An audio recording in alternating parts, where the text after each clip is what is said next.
पवित्र समय के दर्शकों को मैं एडिटर मुकेश पांचोली का नमस्कार। दर्शकों, आपके सहयोग से हमारे सब्सक्राइबर वन के पार पहुंच चुका है। इसके लिए आपका बहुत बहुत धन्यवाद, आभार। और हमारी नई नई खबरें देखने के लिए हमसे जुड़े रहे पवित्र समय न्यूज के साथ। नमस्कार दर्शकों, पवित्र समय न्यूज में आपका स्वागत है। मैं कीर्ति रविदास आप लोगों से गुजारिश करती हूं कि आपके आसपास या गली मोहल्लों में आपको समाज विरोधी गतिविधियों से अगर कोई परेशानी है तो आप हमारे स्क्रीन पर दिए हुए नंबर पर अपनी समस्या बता सकते हैं। हम आपकी समस्या को प्रशासन तक पहुंचाने में आपकी मदद करेंगे। संवाददाता मैं हूं कमलेश युवा।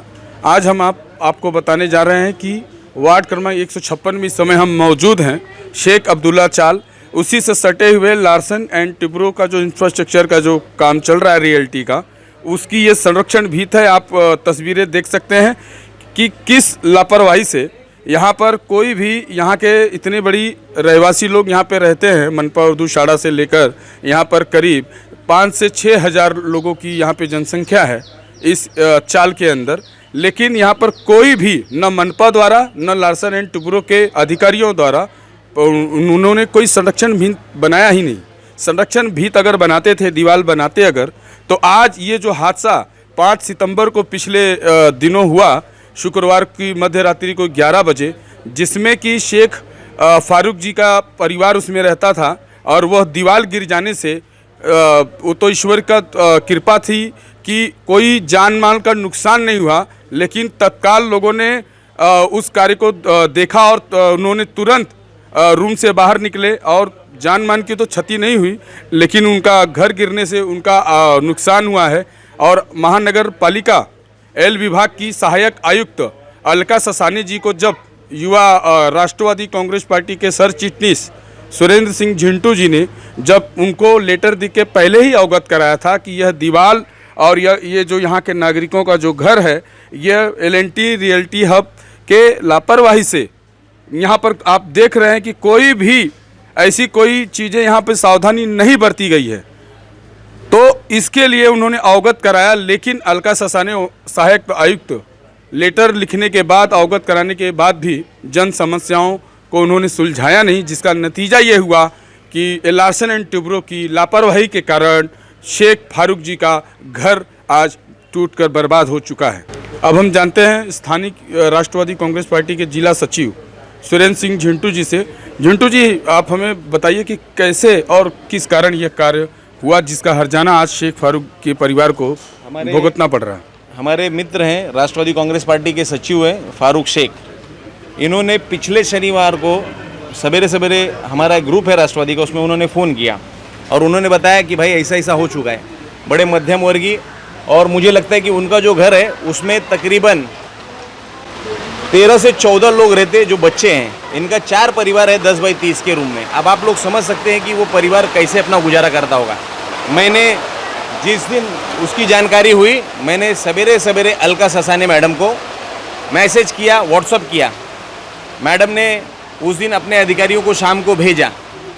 उन्होंने अपने अधिकारियों को भेजने के बाद मैंने उनको फिर अवगत कराया दूसरे दिन, लेकिन 2 दिन तक कोई भी निष्कर्ष जो था वो नहीं निकला।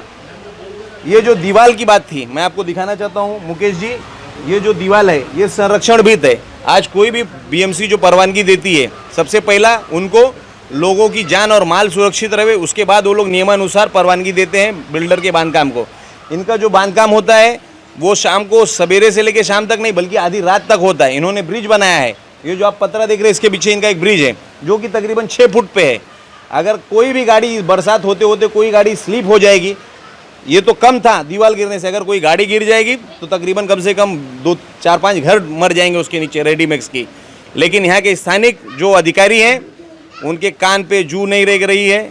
प्रशासन के अधिकारी आ रहे हैं, हमारे फारूक भाई शेख को उन्होंने स्कूल दिया, लेकिन मुझे इस समस्या का निवारण चाहिए कि यह समस्या कब तक होगी। पिछले 5-6 वर्षों में लगातार हमेशा होता रहा है कि पानी आता है लोगों के घरों में, ये लोग जाके कंप्लेंट करते हैं, वो लोग आते हैं, आश्वासन देते हैं और चले जाते हैं। मैंने सिर्फ इस बार ये मुद्दा इसके लिए किया कि अब कब तक, कम से कम वो, आप देखो, आप मुकेश जी आपके पीछे बच्चे हैं, वो जो छोटे छोटे बच्चे हैं, ये जो छोटे बच्चे हैं, ये फारूक शेख का परिवार है। ये हमारे एकदम घर गुजारा कैसे करते वो किसी को पता नहीं मुकेश जी। मैंने झिंटू जी, हम आपसे सवाल है हमारा। अभी आपने जो चर्चा किया कि इनका घर गिर गया है और रहने लायक नहीं है, महानगर पालिका द्वारा सील किया गया है, तो महानगर पालिका के एलवार्ड के अधिकारी अलका ससाने मैडम ने क्या व्यवस्था की है शेख फारूक के परिवार को रहने के लिए और कहाँ पे की है? जैसा कि उनके बगल में एक उर्दू स्कूल है, उस स्कूल में उन्होंने उनके परिवार को, जबकि उनका परिवार 20 का परिवार है, लेकिन ये जो रूम है उन्होंने दिया, उसके लिए उनका धन्यवाद। लेकिन मैं बोलता हूँ कि ये जो समस्या वो कितने दिन तक आप रखेंगे? यहाँ पे तकरीबन 100 रूम है, कल अगर 100 दीवार गिर जाएंगी तो आप कहाँ रखेंगे? आपके पास क्या व्यवस्था है? लेकिन व्यवस्था दे के ये काम नहीं होने वाला है। ये जब तक संरक्षण भीत नहीं बनती है और जब तक आप जो ये मजबूत दीवार नहीं बनाओगे, ये जो जाली सड़ी है जब तक नहीं बनाओगी, तब तक लोगों की जान माल का खतरा है। मैं ससाने मैडम से कहना चाहता हूँ, कल के दिन वो आई थी, हमारे यहाँ पे एक उद्घाटन था लोधा सुप्रीमो में, उन्होंने नागरिकों की समस्या के लिए बिल भरने के लिए सब आपने किया, आपका मनपूर्वक आभार मैडम। लेकिन आपके पास क्या 10 मिनट का समय नहीं था कि आप आके जो तुंगा गांव के गरीब लोग हैं, जिनकी घर टूट चुका है, जिनके पास रहने के लिए छत नहीं है, जिनके पास खाने के लिए अनाज नहीं है, क्या आप उनकी समस्या जानने के लिए आपको उतना भी समय नहीं था? मैं आपसे निवेदन करता हूं मैडम, उद्घाटन तो होते रहेगा, लेकिन अगर किसी की जान चली जाएगी तो उसकी भरपाई कौन देगी? मैं आपसे यही निवेदन करता हूं। आज हमारे फारूक भाई और अन्य लोगों के अभी वही हालात चल रहे हैं, तो मैं पवित्र समय की टीम का मनपूर्वक आभार मानता हूं कि आपने सबसे पहले, चैनल बड़े बड़े हैं, बहुत बड़े बड़े न्यूज़ दिखाते हैं, लेकिन गरीबों की समस्या जानने के लिए सबसे पहले आप लोग आए। पवित्र समय की टीम, कमलेश भाई युवा और मुकेश भाई पंचोली का मनपूर्वक आभार कि आप इस समस्या को, जो था, जो जनता की समस्या का विषय था, जनता के लिए आप लोग लड़ रहे हैं हमारे साथ, आप लोगों का मनपूर्वक आभार। नमस्कार फारूक शेख जी, कृपया बताएं विस्तार से। शनिवार की रात को 1:30 से 2 बजे के दरमियान मेरा घर का पहला नीचे का दीवार गिरा। दीवार गिरने के बाद फिर बीएमसी को मैं कॉल लगाया, बीएमसी को इमरजेंसी वार्ड में, तो वो लोग फायर किट वाले आए, फिर उसके बाद में पुलिस वाले आए, फिर उसके बाद में बीएमसी वाले आए, सब देख कर गए, दीवार के बारे में चर्चा हो। फिर बाद में हमारे निकम साहब वगैरह सब आए, बोले आपको 2 दिन का सेफ्टी देंगे, संडे की सुबह की बात है, 2 दिन का सेफ्टी देंगे और आप उधर रह जाओ बीएमसी स्कूल वगैरह साड़ा में। तो मैं बोला ठीक है, बोल के हम लोग उधर रहे। फिर ये 2-3 दिन के ऊपर हो गया था हम लोग को रह के। तो मंगलवार के रात को 1:30 बजे के दरमियान, 1 से 1:30 बजे के दरमियान कुछ लोग मेरे पास भाग के आए, हमारे आजू बाजू वाले सभी लोग। तो बोले आपके घर में से आवाज़ आई। तो आवाज़ आई तो फिर हमने डायरेक्ट आवाज़ आई वैसा कॉल लगाया बीएमसी को, आए इसमें इमरजेंसी में। तो वो लोग भाग कर आए। फिर उनके बाद में उन लोगों ने घर खोला है मेरा, जो सील लगाए, फिर देखा तो पूरा हमारा रात में पूरा घर गिर गया, पूरा घर गिर गया था। ये राशन डोबरा जो LNT गेट नंबर 7 के अंदर जो काम चल रहा है लोग का, अभी भी काम चालू है, लोग मर रहे तो भी लोग को कुछ गम नहीं हो रहा। और हमारा पूरा घर गिर गया, नीचे से लेके ऊपर तक पूरा घर गिर गया। अगर से बीएमसी मेरे को 2 दिन सेफ्टी नहीं देती, हमारे तो बाल बच्चे मर जाते ना, इसका जिम्मेदार कौन रहता था? बाल बच्चे मर जाते या कुछ दुर्घटना अगर से मर जाते तो क्या ये आदमी ला कर देता था? और 5 साल से बोल रहा है कि तुम्हारा सब करके देगा, हमारे चाली वालों का और मेरे घर का कुछ नहीं करके दिया। और ब्रिज बना लिया उसने, घर के पीछे चाली के पूरा ब्रिज है, डंपर आती, गाड़ी आती, सब आती है। अब जानते हैं हम इनके बड़े भाई शेख जी से। शेख भाई जी बताइए, किस तरह से आप लोगों को सुविधा नहीं मिली, उसके बारे में बताइए। देखो, हम लोग को अभी तक तो कोई सुविधा मिली नहीं है। 5 साल से जब भी कंपनी थी हमको कोई परेशानी नहीं थी, लेकिन जैसा कंस्ट्रक्शन काम चालू हो गया तो तमाम गांव को पूरा प्रॉब्लम हो गया। और हमारे तो इतना हो गया कि हमारा घर गिर गया। और पीछे जो ब्रिज बनाया वहाँ पे मिक्सर चलते हैं, वो मिक्सर से भी इतना डेंजर है कि कभी मिक्सर पलटी खा गया तो जैसे अभी घर गिर गए, पता नहीं किसी और घर पे, परिवार पे गिर जाए तो कोई मर जाए तो इसका जिम्मेदार कौन? इसका जिम्मेदार कौन? बीएमसी वाले हाथ उठा रहे, पुलिस वाले हाथ उठा रहे। और हमने यहाँ तक के बिल्डिंग के जो बिल्डिंग डिपार्टमेंट होता है वहाँ पे भी हमने बोला तो वो भी हाथ उठा रहे। तो हमारे अगर से जान माल का कुछ हो जाए तो इसका जिम्मेदार है कौन? LNT वाला भी कुछ नहीं करता है। LNT वाला के इनको सबको पैसा खिला के अपना काम करवा रहा है। और आज भी काम चालू है, आप आके देख सकते हो कि पीछे काम चालू है। सेवक भी नहीं आया और हमको कोई हेल्प नहीं किया है अभी तक। और करने वाले जिंटू भाई हमारे जो राष्ट्रवादी कांग्रेस के वो हमारे साथ दे रहे हैं। अभी देखो लड़ाई लड़ेंगे और हम घर बना के लेंगे और LNT वाले से। शेख अब्दुल्ला चाल रहवासी यहाँ पे जितने लोग हैं रूम नंबर 1 में जो हादसा हुआ है, हम सुरेंद्र सिंह झुंटू जी से जानते हैं कि ये हादसा जो हुआ है और इसके पहले भी हो चुका है और अभी भी जान का खतरा यहाँ के लोगों के लिए बना है।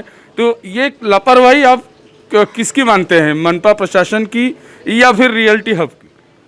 जैसा कि आपको मैंने बताया, ये जो दुर्घटना हो रही है पिछले जब से LNT रियल्टी ने अपना खोद काम और बांध काम चालू किया तभी से स्थानिक लोगों को परेशानी होने का काम चालू हुआ।